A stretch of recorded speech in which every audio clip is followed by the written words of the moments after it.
মনে করুন ঢাকার আকাশে ছুটে চলছে এক যুদ্ধবিমান, যার গর্জনে কেঁপে উঠছে পুরো অঞ্চল।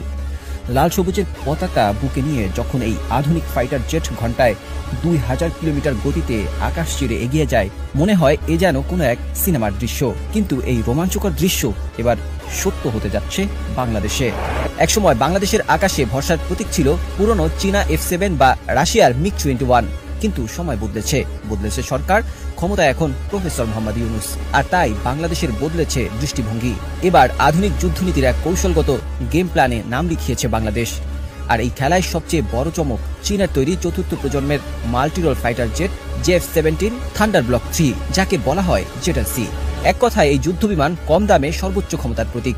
যুক্তরাষ্ট্রের F-16 এর সঙ্গে তুলনা করলে এই বিমান কোনো অংশে কম নয়, অথচ এর খরচ অনেক কম। সম্প্রতি পাকিস্তান এই বিমান দিয়ে ভারতের রাফাল মোকাবিলা করে। এখন এই ক্ষমতা বাংলাদেশেরও হতে যাচ্ছে।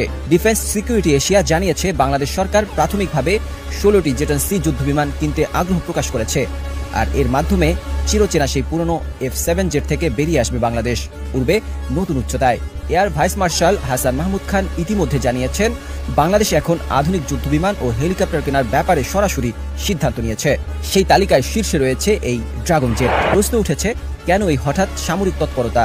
বিশ্লেষকদের মতে এর পেছনে রয়েছে মিয়ানমার ও ভারতের ভূরাজনৈতিক উত্তাপ। মিয়ানমারের জান্তা সরকারের বর্বরতা ও রোহিঙ্গা সংকটের দীর্ঘসূত্রতা বাংলাদেশের যুদ্ধনীতি বদলাতে বাধ্য করছে। চীন সফর শেষে বাংলাদেশ সেনাবাহিনীর প্রতিনিধি দল যে রিপোর্ট জমা দিয়েছে, সেখানে ড্রোন, আকাশ প্রতিরক্ষা প্রযুক্তি ও স্থানীয় উৎপাদন সংক্রান্ত দিকগুলোর কথাও এসেছে। অর্থাৎ শুধু কেনাকাটা নয়, দেশেই সামরিক সরঞ্জাম তৈরি করতে যাচ্ছে বাংলাদেশ। এই সব মিলিয়ে বোঝাই যাচ্ছে বাংলাদেশ এখন কেবল প্রতিরক্ষায় প্রস্তুত হচ্ছে না, বরং নিজেকে একটি অঞ্চলের মিনি মিলিটারি পাওয়ার হিসেবে প্রতিষ্ঠা করতে যাচ্ছে। এছাড়া ভারতের রাফাল কেনা, মিয়ানমারের সীমান্ত উত্তেজনা, সব মিলিয়ে বাংলাদেশ কোনো ঝুঁকি নিতে রাজি নয়। এবার সরাসরি বার্তা দিচ্ছে বাংলাদেশ এখন প্রস্তুত, শুধু প্রতিরক্ষাই নয়, প্রয়োজনে আক্রমণও। যুদ্ধবিমান শুধু একটি যুদ্ধবিমান নয়, এটি দক্ষিণ এশিয়ার আকাশে বাংলাদেশের উপস্থিতির ঘোষণার প্রতীক। আকাশ কার? এই প্রশ্নে এবার বাংলাদেশও নিজের নাম লেখাচ্ছে।